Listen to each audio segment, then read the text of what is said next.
Tyler Perry's Straw is not just another emotionally intense film. It's one of the most powerful pieces of work the filmmaker has ever created. Starring Taraji P.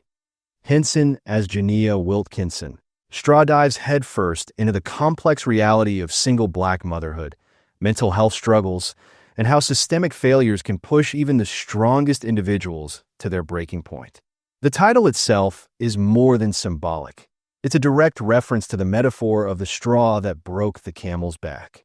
Let's unravel the film's stunning final act, including the devastating twist and the emotional fallout, and reflect on why Straw is resonating so deeply with audiences.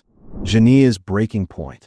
From the very beginning of the film, we follow Jania, a single mother on the edge. Life for her is a series of compounding stressors. She's behind on rent, her electricity is cut off, she's fired from her job, and she's being harassed by a racist police officer who impounds her car and confiscates her expired license. But none of these are the final blow. The worst comes when she receives a call from her daughter Aria's school. Bruises have been found on Aria's back, and Child Protective Services are involved. Though Jania insists the bruises were caused by an accidental fall in the bathtub, she is too late to stop them from taking her daughter away. In that moment, her only tether to hope, her daughter, is cut. Taraji P. Henson said it best in an interview with Tudum. The thing that is keeping her alive is her daughter. That's the one thing that makes her feel like a person. She doesn't have much, but all she has, she gives to her daughter. The incident with Richard. Things spiral quickly. After Aria is taken, Jania is left alone in the rain, her belongings scattered on the sidewalk by her landlord. Desperate for money to begin the legal process to regain custody, she returns to her workplace to ask for her final paycheck. Her boss Richard refuses, saying he'll mail it.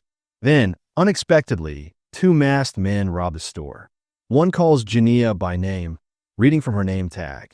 A struggle ensues. Jania manages to grab a gun from one of the assailants and shoots him. The other escapes. Richard accuses her of being involved, arguing that the robbers knew her name. Frustrated, fearful, and unheard once again, Jania, still in shock, shoots and kills her boss during his 911 call. This moment reflects what Tyler Perry highlighted about the invisibility many women like Jania experience. There's a contingent of people walking around on this planet who feel that way, Perry said, especially ones who look like her and are in her position. Hostage by circumstance, the bank standoff. Still clutching the blood-stained paycheck, Jania crosses the street to a bank, hoping to cash it. But without her license, she can't access her money. At her breaking point, she places the robber's gun on the counter, more a gesture of desperation than aggression. However, the situation escalates when the bank manager notices a blinking device in Jania's bag, Aria's forgotten science project, and assumes it's a bomb. Police are called, and a full lockdown begins. Jania never intended to take hostages, but now she's the center of a police standoff, mistaken for a violent criminal. The scenario evokes Dog Day Afternoon, a classic film about a botched robbery and its human consequences, but with a Perry twist. As Perry explains, Al Pacino's characters intended to be criminals. That wasn't Jania's intention. The unexpected ally.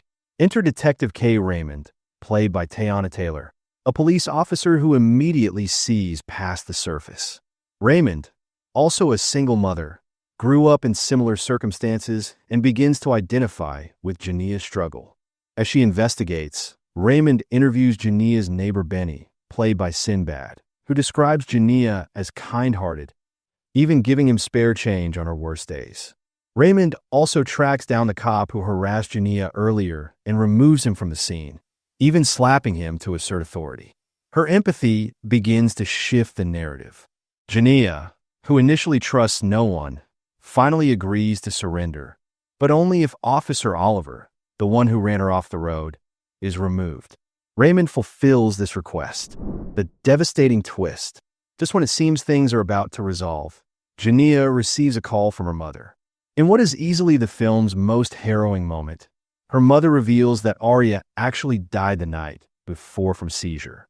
Everything we've seen, Aria eating with her mom, walking beside her, being taken away by child services, was a hallucination.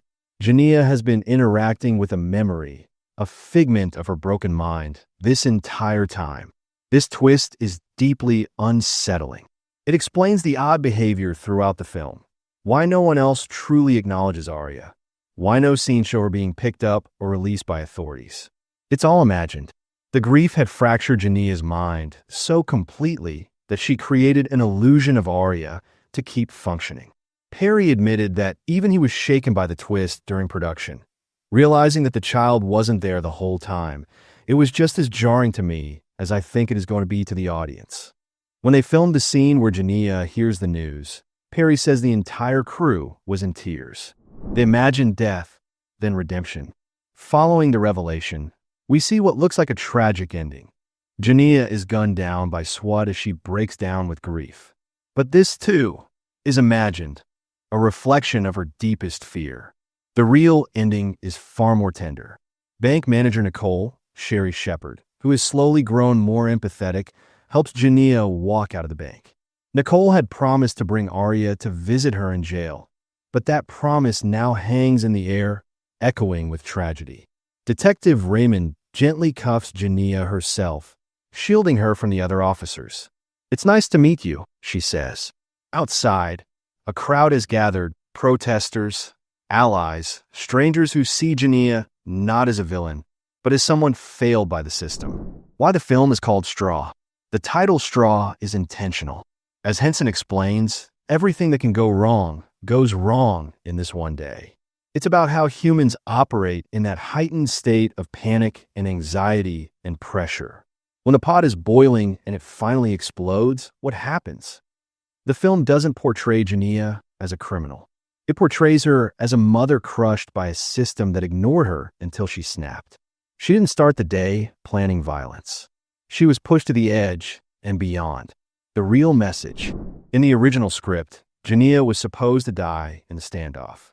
But Perry chose to rewrite the ending. He believed audiences needed more than tragedy. They needed hope. That hope comes from the other women around Jania, Raymond and Nicole, who extend empathy when the world shows judgment. Perry stated, "The movie represents 3 different types of black women, who are all the same black woman, and can all empathize with each other." Conclusion. Tyler Perry's Straw is not just a social drama. It's a mirror held up to society, asking us what happens when we ignore the pain of those barely hanging on. Jania's story is heartbreaking, but it ends with something powerful: understanding, community, and the possibility of healing. Thanks for watching, and if you're new to channel, subscribe and click the bell so you don't miss out latest videos of Media Breakdown.